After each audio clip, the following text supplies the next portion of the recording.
That's a great question, by the way, because in some ways that's the heart of our practice. How do I maintain my center regardless of what's going on outside, right? So the Master Sung Song, I never met him, but I understand he used to have a little doll sometimes in his interviews.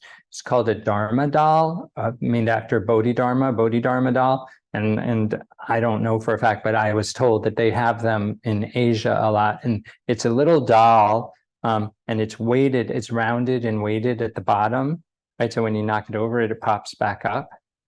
When I was growing up, I had that too. It was a big blow up thing. It was Bozo the Clown. And when you punched them, it popped it up. But this was more spirit. This thing's more spiritual. So Zen Master Sung Song would say, before you practice, right? If something comes along, a circumstance like you're talking about that knocks you off your center, you get knocked over, and then you stay knocked over, and then eventually you come back to center. And you said the more that you practice and the clearer you become, then it's not that you never get knocked off your center, is that you return to it quickly, right?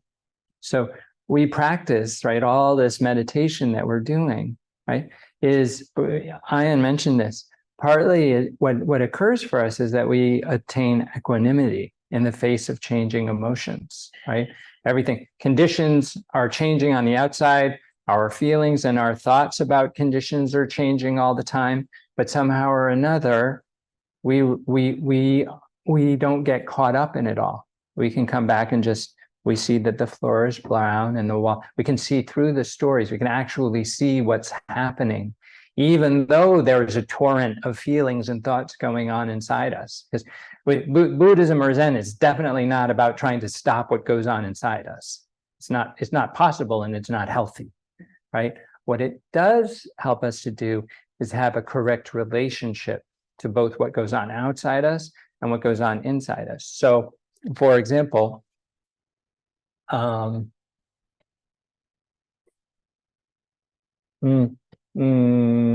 let's say I'm talking to somebody that I need to have a conversation with, and I'm subtly nervous,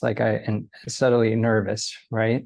And so unconsciously, I just want the conversation to come to an end, even though maybe the conversation shouldn't come to an end, but I have this feeling in my body and I would like the feeling to go away. So unconsciously, I'm like trying to rush through the conversation so that I can get away from them, right? But maybe the best thing for me, them, and all beings is to stay in the conversation, right? Even though I have this unconscious feeling in my body, in this uncomfortable feeling in my tummy. Well, if you practice enough, if you meditate enough, you'll be sitting there and then you'll just think of somebody. They won't even be there. You'll think of someone, and this horrible little unconscious, this horrible little feeling will happen in your tummy. And you'll think, I'd rather do anything but meditate right now, because if I'm sitting here with no distraction, I got nothing to do but be in the presence of this horrible feeling in my tummy. But the chukpi has not been hit, and it will be too embarrassing to stand up and walk out of the Dharma room. So I will stay in the Dharma room, right? And then you kind of go, well, what is that anyway? It's so funny. It just feels like a little bit of like, almost like a gravelly feeling. And I said, how bad is it? And he just says, I don't know, it's not really that. Well, I do want to get away from it. What is it that wants to get away from it? Don't know. So it's not so much that you don't ever have the horrible feeling in your tummy. It's just that you don't really know what it is. You don't even know if it's so bad you should try to get away from it. So you experience that on the mat, right?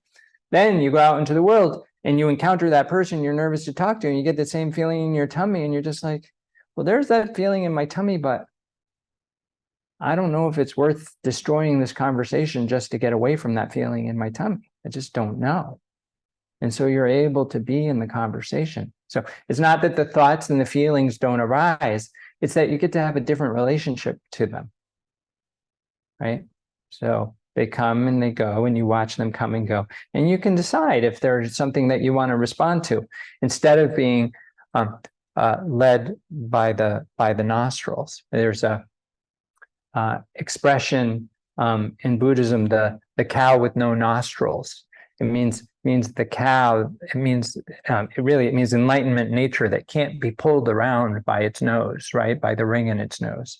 So if you keep practicing, Daniela, you will become a cow with no nostrils.